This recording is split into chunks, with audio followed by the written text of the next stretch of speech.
Firstly, I'd like to thank you, Sister Dunstan, for sharing, for what you're about to share. Firstly, if you could tell me your full name. Leela Dunstan. And? In Jamaica. Whereabouts? Crofts Hill, Clarendon. District of Crofts Hill, the parish of Clarendon. Right. Can you describe your childhood to me? Well, it was a very happy one, but it was hard in some ways because we were brought up so strictly, you know. So our parents were maybe too strict, but it was happy.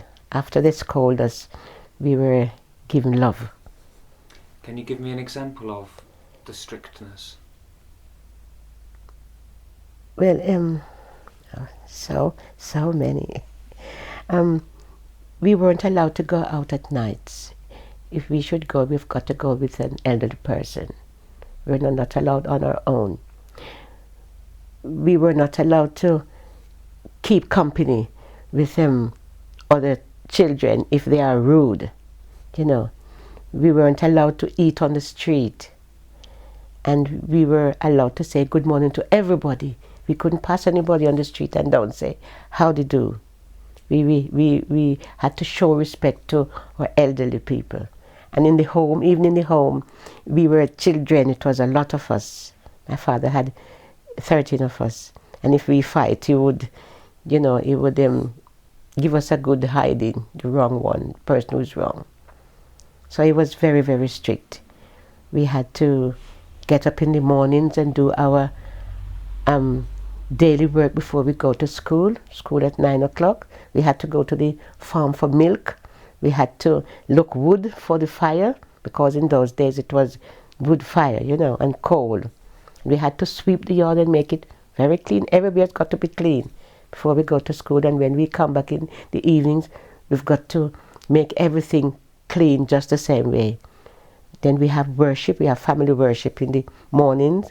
Every morning about 5:30 we get up and talk about the Lord, and we sing songs, and every one of us was taught to pray. And in the evenings, just the same thing. Very strict. So, how many brothers, sisters were there? 9 sisters and 4 brothers. Quite a big family. Yes, and then there was my mother. My mother's sister was living with us, and she had 4 children. No, she had 3 children, mm-hmm. So it was a big family, mm-hmm. 17 of us in the house. So, did everyone have to work together yes. collectively in yes. cleaning? Yes, everybody has got their own chores to do. Maybe I have to clean this room, I've got to polish it, shine, and the other might have another room to do. Our home was 10 apartments, and everybody had got some got to do in the kitchen. My brother's gone to the field to feed the cattle, and then they didn't do any housework, but we, the girls, did it. Yes. Can you see the value of maybe that experience? Oh, now, yes, right? Yes. We were very upset when our father and mother scolded us, you know. And one day I said to my mother, I wish he could die, you know. He's too strict, but I didn't know, you know, I was so little, and he scolded us. But then, it's an attribute to us now. I said it was so good, you know, because actually the same way, you know, I'm very, very, very strict. What would happen if you did pass someone on the street without saying hello? Oh, I remember one morning I was going to the next town, and there were 3 ladies standing on the sidewalk. And I said, it was about 3 miles from where we were living. So I said, these ladies don't know me. So I passed over the other side, and one says, come back here, little girl. She says, you didn't say good morning to us. She says, I know your father, Mr. Francis, and when I see him, I'm going to tell him. And I says, I'm sorry. I says, I won't do it again. If I say good morning now, will you tell him? And she says, okay then, I won't tell him this time. And I says, well, good morning, and please don't tell him. He would kill us when I go. Yes, couldn't do that. We had to say good morning or good evening. How old were you at the time? Maybe I was about 8. Maybe I was about 8, 9. Mm.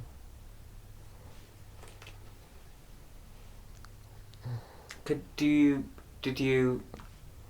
you describe your schooling years to me? Oh, it was very good to go to school every day. My mother and father never kept us from school. Always at school. And the only day that we didn't go to school was Friday, half a day, because we were Seventh-day Adventists. When the Sabbath was coming on, we've got to get ready that at 6:30 when the Sabbath was finished, we would be in the house, started singing and reading the Bible, learning about the Lord. It was the only day we didn't go to half a day. But we went to school and oh, I love school. Oh, it was great. And I was such a bright student. I got prizes for dictation, scripture, and arithmetic.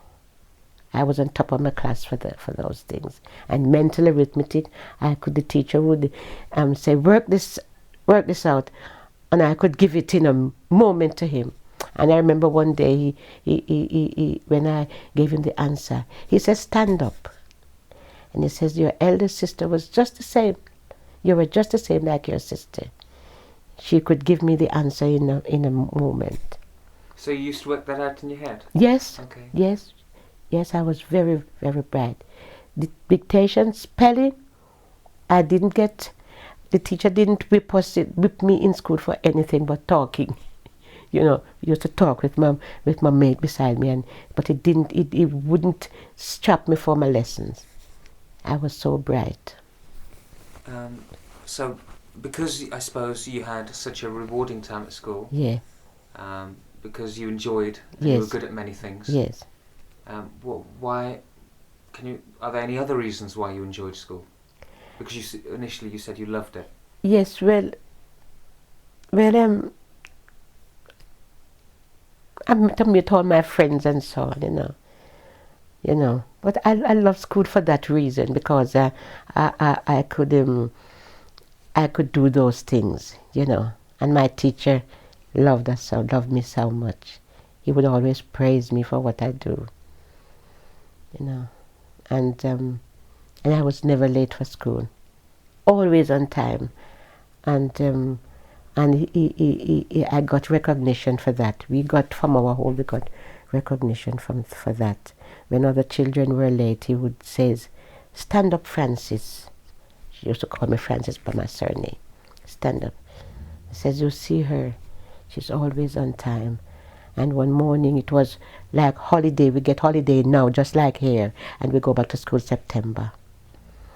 And I was the first to go to school that morning, and I went to the headmaster and I says, could I borrow our ball? He used to give us ball to play with, like football, but our the girls' ball was smaller. And he says to me, do you know your lesson? I said, yes, sir. And he took out a book and he says, excuse me, please. And the teacher says, do you know your lesson? Remember, it was nearly 2 months we were away from school. So he thought I didn't know my lesson. I said, yes, sir. And he gave me a book. And he says, read it. And I read it. And he asked me questions about the story. And I told him. And he gave me the ball. He says, okay, go out and play. And when we had morning, when school was called to order, we had morning worship. And he says to the school, I hope you all know your lesson. And he says, I had one girl here, and she knew her lesson well. And he said, stand up, Francis. And I stood up. He says, you see her? She knows her lesson. She's away for 2 months. But she come back, and she knows her lesson well. He says, I hope all of you take this example. So I never get scolding in school for my lesson, but only I talk a lot in school. Yes. Can you tell me, What was your relationship like with your brothers and sisters? How close? Did you Very have a good, favourite? very good, very good, very good. We're all close. We would fight this moment for this pen or pencil, and then we would be friends again, and we take up for each other. It's very good.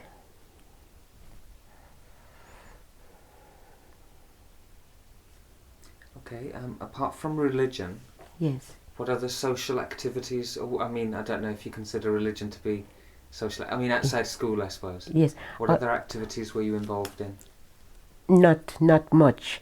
All the activities were during school hours, because my father wouldn't, even when it was school activities, and if the school is going to put on something, he wouldn't let us go. If we are going to have a concert, he wouldn't let us go. He was so strict. So those were the only activities we had when we were at school. He wouldn't let, they're going to have a football match at the school grounds, he wouldn't let us go. He says, no, you wouldn't go. But if it was a concert at a church, for religious, he would says go, and we would have to ask him. We couldn't just go out and somebody says, we're inviting you to this concert, and we said yes. We would have to go and tell my mother, and if my mother didn't tell him, and my mother says yes, he would says no. You've got to ask me first. So he had to know everything about our going out. Did you ever rebel? Yes. Can you describe an incident? Oh yes, we used to rebel. He had a farm, and he grows a lot of yams, bananas, sugarcane, and from Tuesday he would start selling yam until Thursday. And women used to come into the field and buy yam. And if he should scold me, when the women come to buy the yam, I would hide the yam and give them to them for nothing. Would give them away, would give away the yam for nothing. I says, I'm teaching my father a lesson. And I would give away the food stuff for nothing. And the milk, when we go for the milk in the morning, by the time I reach home, sometimes, and people were standing beside, little girl, give us some milk. And we would give away the milk, and when I reach home, I tell my mother, the tin turn over. There's no milk. It was a lie. We just give it away, and so the district people loved us so much, because we used to give away the things to them. So what were your reasons for giving away things? Because just to teach my father a lesson if he should scold us. Yeah. Yes. Okay. Can you describe the events that led up to you coming to this country? Well, it was that my brother came first, and then he asked me if I want to go away, and I says, yes, I would love to, because we didn't go anywhere. We didn't go anywhere as near as Kingston was. I might go there for a day and come back, but he wouldn't let us go anywhere at all. So in the evening now, I don't know anywhere in Jamaica much. Since I go back there, I know some places. Yeah. Yes. So your brother, what year was your brother here? 52. 52. Yes. And I came 54. So your brother corresponded with you? Oh, yes. Yes, and when he wrote back and says, oh, he's got to cook for himself. Oh, we cried, We cried, because he didn't do anything like that. Mm-hmm. And we all sat down and we cried. We said, oh, he's got to cook. We didn't know what the country was like over here. Because over there now, my mother they wouldn't go into the kitchen and cook anything. The girls do that.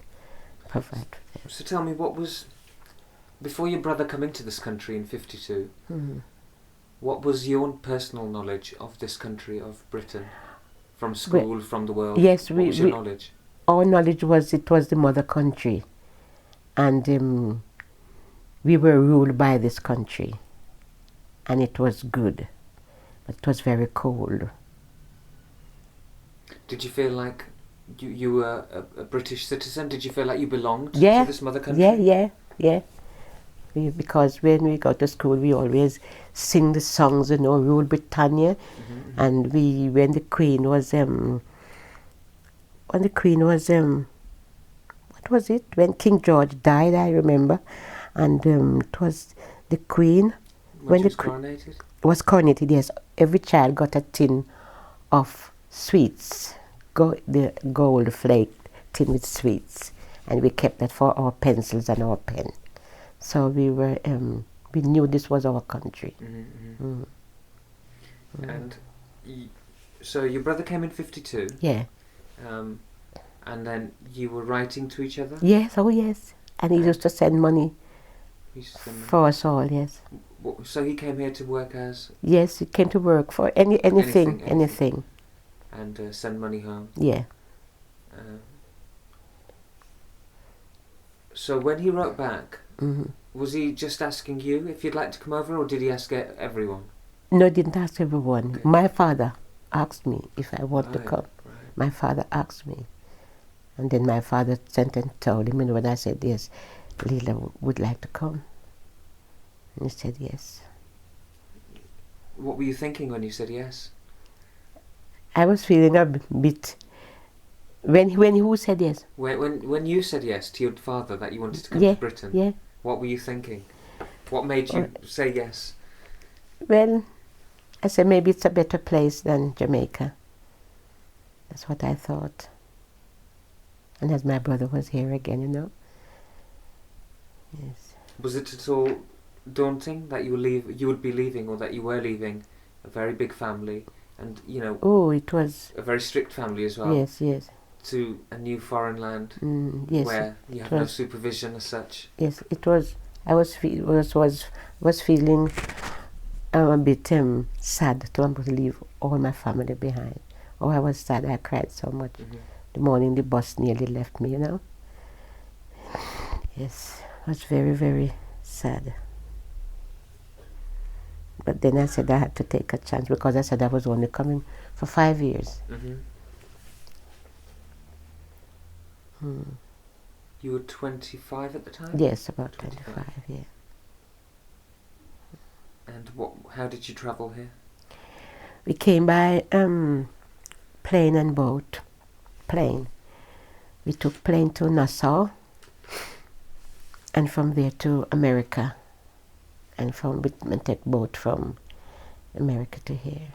It was it was so long. It took 17 days from Jamaica to America to here. It took so long. I was seasick. Oh. Were you with anyone? I was with my auntie. With my auntie-in-law. Yes, my auntie-in-law, my uncle's wife. Yes, we came together. And where did you arrive when you came to this country? Arrived in London for the night. We stopped there with friends we knew from back home. And then the other day we came here to Wolverhampton. So what was your first impression when you saw London, when you saw this country?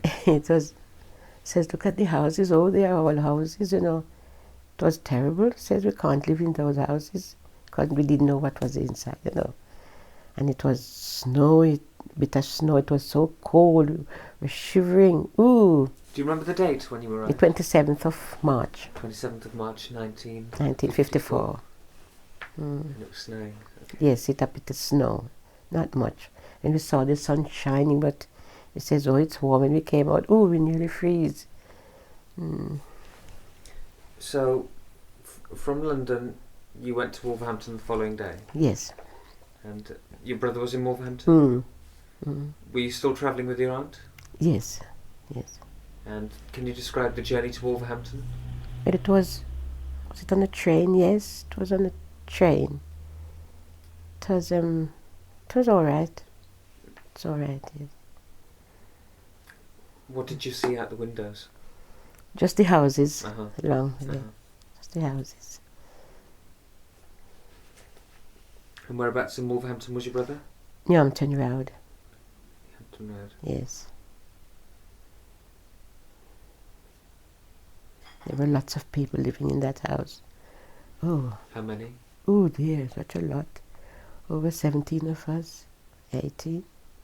It was crowded, But my auntie-in-law, we had a room for ourselves. We didn't sleep where the men are. Just you and your aunt? Just me and my auntie, yes. Stepped into a big room. What the men were tied together,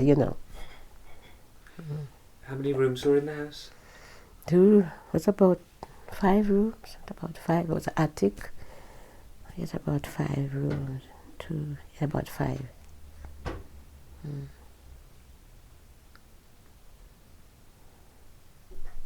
So now that you'd left Jamaica, Yeah. come to this new place, from London to Wolverhampton, to be in this crowded house, what were you thinking? Were you disappointed at all? Yes. Disappointed because you meet other people, they're not like you, You're different. Some of them swear. Right, okay. Some of them, you couldn't put some things down. By the time you turn, they take it away, Your margarine, your bread and so on, Right. Yes. So was this a learning experience for you? It was, yes. And I was a bit scared, because I didn't used to different people, so.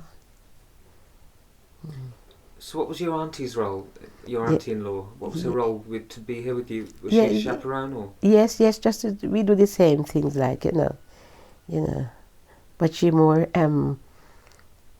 had more stuck onto me, like, I would have to show and says no, because she wasn't as a bit intelligent as me, and we used to get on well. Yes. So what did you do? Well, I think we went to the labor exchange the other day, and my brother took us. We have to sign on to the labor exchange, and we sign on, and we asked them to get us work. And I was lucky, and we went on. They sent me to this laundry. It was just by where I was living. Sent me there, and I got a job the same day. They said, come back. And then I got a job the same day, and they asked me what I used to do.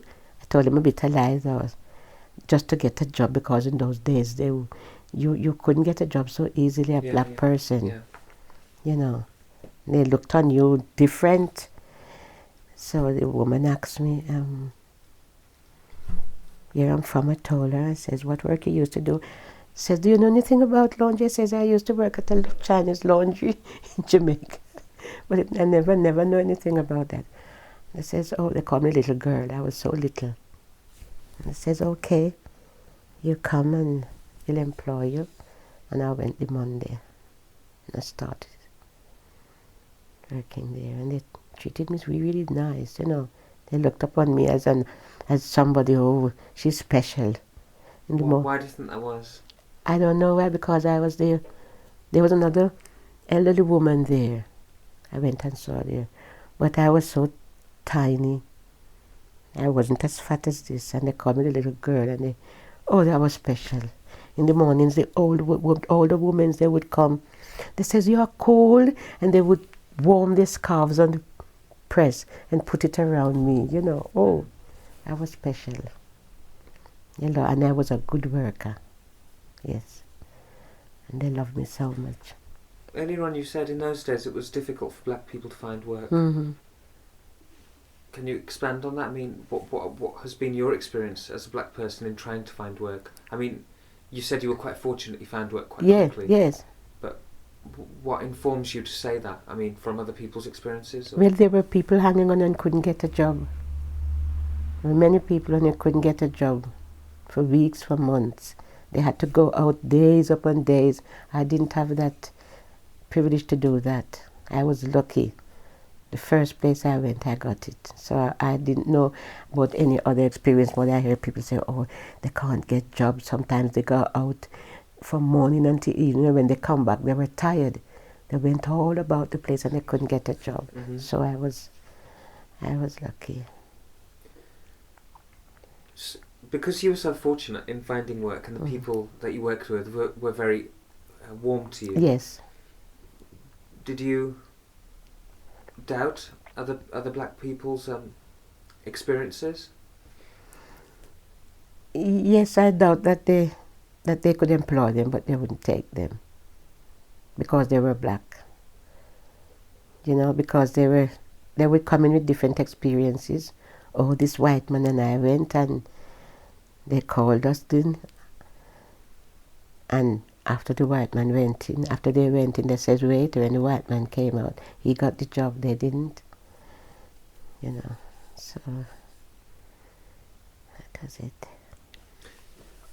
Did that ever affect you in any way? No, it didn't affect me because I was You were working. fortunate, yeah. Yes.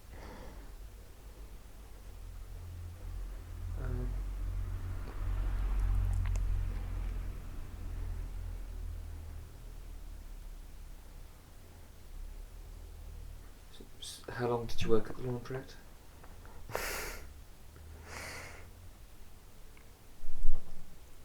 All except 1 week. I worked there all my days. All your working life? All my working life except for 1 week. And the 1 week that I didn't work there, I walked out. Because when I worked that, we used to work with bonus. Yeah. And I went up to Saturday morning, and they used to give us a bonus sheet on a Tuesday. And when the bonus sheet came down, they gave me 1 shilling. 1 shilling. And I said, oh no, I did such a lot of work. I did lot of dress shirts. Albert Williams, they hired them out. Mm-hmm. And they were hard to do. And I did such a lot of dress shirts that Saturday morning. Yeah. We worked from 8 until 12:30. And I says, oh no, and I was crying. And I says, oh no, I'm not going to stick it. And so I left. And I went at a place, I can't remember where now, I think it's up Villiers. I worked there for 1 week on some cake tins like. But I find it was harder than what I was doing. And by the time I reached in Friday, there was a letter to me from the laundry that if I could come back to my job, because I was such a good worker. Mm-hmm. And then I said, okay, I'll go back. And that was it. And I worked there all my life for nothing. What do you mean by that? Oh, it was so cheap. Oh, it was the cheapest place on earth. But the reason why I stuck it, I was a Seventh-day Adventist. The wages. Okay. Yes. The wages was so low, yes. And the reason why I stuck it was that I was Seventh-day Adventist and our Sabbath begins early on a Friday evening. And they wouldn't give me the time because I had to work on Saturday. And if I didn't work, I would lose my job.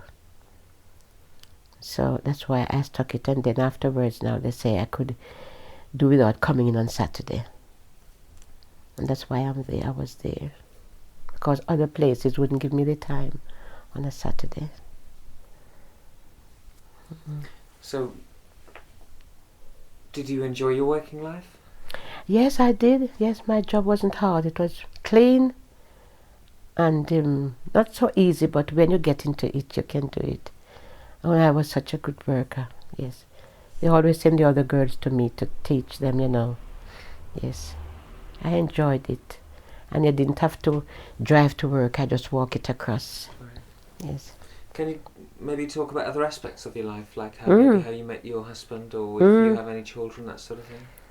Yes, I met him over here. Mm-hmm. This is where I met him. Yes. And then we got married. Where did you meet and how? I met him at the same house where I was living. Mm-hmm. Because he and my brothers were friends, and he came here, and that's how I met him. He had children from Jamaica, but I met him here. Right. Yes. Yes. And then you married? Yes. And do you have any children of your own? No, I don't have. You don't? No. But I look after his, so they came. Right. Came over here and look after them. They're in the States now. Mm-hmm. Yes. So you were a mother to these children in a sense? Yes. Okay. Yes. How? What else was there in Wolverhampton in terms of, how you settled? Yep. Nothing else, only my church, I enjoy my church. What church do you belong to? Seventh-day Adventist, where you went, yes, where you came up there. Of course. With Brother Ben. And you've been actively involved in this country since? Yes, oh yes. Since the beginning? Mm. So was it around when you? You mean the church? Yeah. Yes, yeah. It was around. In 1954? Yes, Oh, okay. yes. It was around, but not as big as that, Mm-hmm. It was a new church they built. Were there many members there then that are still around now? Yes, we have more members now. Presumably some of those are still... No, some died, some left. Right. But there are still some original people from 1954 around? Yes, I didn't go to church from 1954. About a few years after, I started going there. But there are some still up there where I went and saw. Uh-huh. They are still there. Uh-huh. And some have left, some died, and some gone back home. So,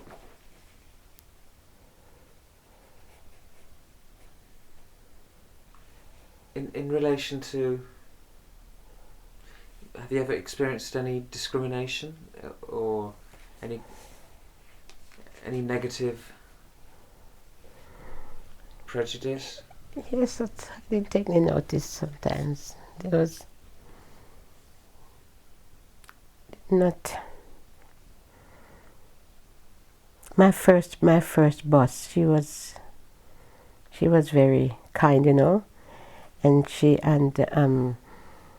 I remember we used to, in the evenings, they said, do not put your overalls off until the buzzer blow, But everybody would sort of cease from working, working and hiding that the boss doesn't see us, that we're getting ready to go.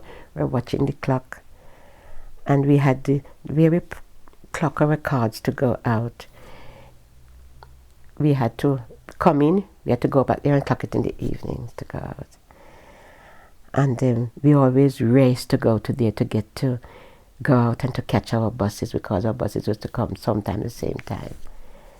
So there was this evening the buzzer went, and I got to the clock first, and I clocked my card, and there was this white girl. She says, "How dare you clock before me?" And she slapped me in my face. And I slapped her back, and I took up my umbrella and I gave her a good hiding. Mm-hmm. All her glasses were smashed up. And then the sergeant, yes, they used to have a sergeant have to stand by the clock when we were clocking. And I give it to her, and she says, I give her the umbrella, the white girl. She says, "Lila, don't give her anymore," because I was stronger than her. I was an older woman. She says, "Lila, don't give her anymore." And I ceased, and then they called the boss, and all the other girls, they gathered around. There were some other colored girls, as if though they wanted to fight, And he says to them, "All right, you all go home. You all go home." And he saw that they went away. Everybody went away. So when we went back in the morning, they phoned for me and the girl. Had to go to the office. And he asked what was the matter. No, before I went home, he asked what was the matter, and I told him, and he says, "Okay, go home." Then in the morning, they phoned for me and the girl, and we went up.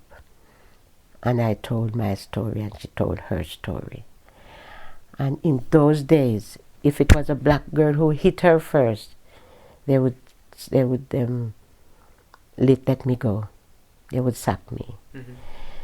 So she says, the boss says, "All right, Betty, you are wrong. You shouldn't have hit Lila. But because the both of you are two good workers, I'm not going to sack any of you." So I turned and says, "No, you're not to say that. Say because she's a white girl and I am a black. You're not going to sack her because you're not going to sack me And you're not going to sack her because you knew she was wrong. If I was wrong, you would sack me. She says, oh no, don't say that, don't say that. I says, yes, that's how it is. You're not going to sack her. You're not going to sack me because she was wrong. And she says to the girl, all right, Betty, you apologize to Lila. You apologize to her. So I says, I'm not going to accept her apology. You should sack her. And she says, no, I can't sack her. I says, because she's a white woman and I am black. She says, no. She says, Lila, please accept her apology. I says, all right. And she says to me, will you be friends with her? I says, yes, all right, I'll be friends with her, but tell her never hit a black woman again, because she's going to get killed if she does that. And the girl says, Lila, I'm sorry, and she shake my hands. What did you mean by that, though? Eh? What did you mean by saying never hit? Yes, I tell her not to, because she might get away with me, but the other person, she wouldn't get away. Right. Yes. Mm. You see. Okay. Thinking back to your childhood and the way you were brought up, you know, coming from quite a strict family. Yeah. Where do you think that the rage came from within you when she slapped you? Was that a natural reaction? Well, yes, it was natural, because when we were at home and if one of my other sisters should slap me or they slap me, we slap back each other. Right. It was just natural. Your father used to discipline you? Yes, he used Right. to. He used to discipline. He used to discipline the one that is discipliner, says you were wrong and so on. I says, my sister hit me. Says to me, we were having worship and I was reading a book, and my sister says, no, I took a hanky and was making something, and my sister took it from me, and I says to her, go away. My father gave me a good idea for that. He says, never tell your sister. You see, so it was just natural. Can stand up for myself. We could stand up for ourselves. How have you found the white population in other ways, in terms of in services, in the shops? Yes, very good. Restaurants, that sort of yes, thing. It was very good, because if somebody, what I noticed, that even at that time, if they form a queue, and they wouldn't serve the other person before you if you were before. Everybody waited their turn. Right. So you would be served fairly, that's what you're saying? Yes, I would be served fairly, yes. Okay. Except for the unreasonable ones. They will push me aside because you're black, But I was at the bus stop, and I was there first, but I didn't get in the queue.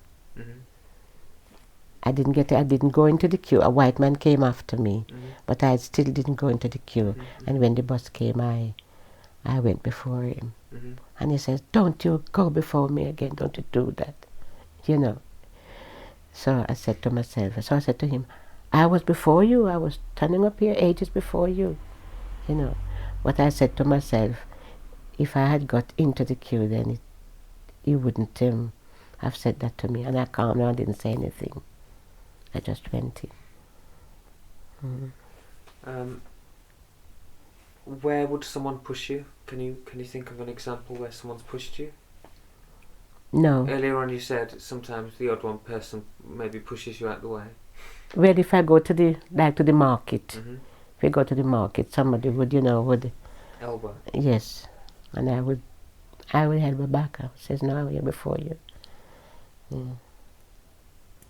How do you think things changed over the years, since the 50s, the 60s, 70s, 80s?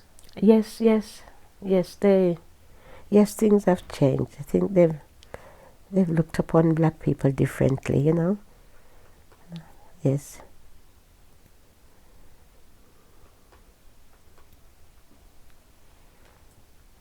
Yes, I think things have changed. In what way? They would in many ways. When I came here first, maybe they wouldn't even, some of them wouldn't say hello, And I was going on in town, and there were there were two white men. There were two white men behind me, and they were swearing. And I turned around and says, "Oh, madam, I'm sorry, lady." You know. When was this? Sometimes ago. Okay. Sometimes ago. And when I came here first, they wouldn't swear. I didn't hear. I didn't hear them. They wouldn't swear. If you say bloody, excuse me, they would look upon you so little. But now it's a bit different now. Even if they see you, they would swear. But on that day, I saw those two men and they were swearing. And I turned around and says, "Oh, lady, I'm sorry. Sorry." Yes, I think things have changed. When I came here first, and we moved in the house, and there was my next door neighbor. She was white, and the daughter is her daughter, is her mother. But when I came, I didn't put up some very nice curtains because we just moved in, and put up something that was presentable but not how I wanted it. And then little by little, I put up some beautiful curtains. And she said to me, "Oh, look at your curtains, you've come to show me up. You've come to show us up." And this other one as well. "You come to show us up." I says, "Why?" She says, "Look at your curtains. If you should stop and see me, that I didn't have these flowers here, it was a little lawn. And when I was away in the days, she would come and peep. She says, if you should stop in there and see me peeping, I'm just looking how beautiful your house is." You know. And we had 2 cars. I learned to drive on my husband. And I used to have a garage. My husband didn't have one. So the evening, I came home with my groceries, and I parked the car out there. And she came and she says, "Will you move your car? Will you move your car from there, from my gate?" I says, "Why?" She says, "Well, you've got 2 cars, we've only got 1. And don't park it there." So I says to her, "Why don't you go and steal one and put with your other one? Why don't you go that?" But I said, "My car is stopping there until I'm ready to move it." So where was it? Outside your house? Yes, outside my house. Yes. I says, "I'm going to park here until I'm ready to move it." And so I let it stop there. Till in the night I put it in the garage around there, to show that I wasn't scared of her. You see, yes. How many years did you have that neighbour? We had her she died about 8 years ago. And afterward, she was so nice to me. When you say afterward, after what? After we had that, I talked to her about my car. The car, okay. Yes. She was so nice to me. She never speak to me again. I was standing around the back one morning and she came to the back door and she says, "Leela, why aren't we friends?" I says, "Because you don't want to be friendly." I says, "I came here and I tried to live nice with you, but you don't want to." She says, "Well, we should be friends." I says, "Well, I want to be a friend of yours as well, but you must treat people as how they treat you." She says, "Okay, all right." And she was so nice to me. I go to work in the days I left my washing out, and when I come, she would take them up for me. She would knock my door, "Leela, I've take up your washing." She was so nice to me after. And the daughter is still living at the other house now, but they sold this one. So why do you think she was mean initially? She was just jealous. She was just jealous. Do you think there were any other reasons? Do you think maybe, was she scared, or was she... No, I don't think she was scared. But she was just jealous. Because your things were nicer? That's right, yes. She was just jealous. When we sandashed the house, she was upset about it. You know, she was upset about it. Says, "Well, we can't do," I says to her, "we can't do otherwise. If we came here and let the place run down, you would say, we run down your house. Because if you want to sell it, you wouldn't get the price. So we come and make it nice, so you should be glad." And she says, "That's true." What do you think has been your contribution to the world, to Wolverhampton, to life? Well, I hope it's good because I don't make any trouble. try to live peaceable, you know. Try to treat my neighbors right and so on. So I think, I hope it's a good contribution. Yes. Would you say, what kind of Christian do you think you've been? Maybe a horrible one. Well, I want to be a good one. I hope I have been a good one. However good you are, you have a little touchy feelings in here at times. However, there's plenty good in everybody, and there is a little negative. So I hope I've done my best, and I want to do my best, you know, to everyone. Yes. I believe the church has helped me a lot, you know. We've been taught good principles there, and we follow what the Bible says. So if we follow what the Bible says, we will give good contribution to those around. We should help others. What do you think the future holds for Wolverhampton? Well, I don't know. But I don't, it's not better to me, because there's too many crimes I can hear going on. Too many crimes. More do you think in Wolverhampton, or do you think that's a global thing? It's a global thing.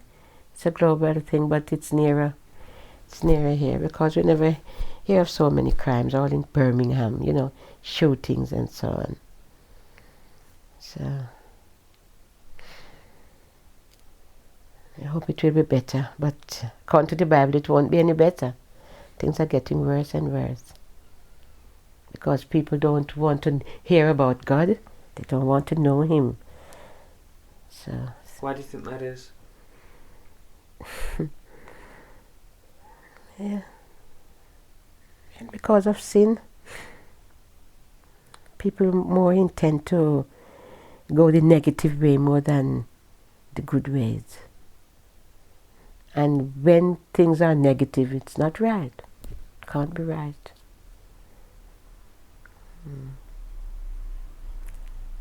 Yes.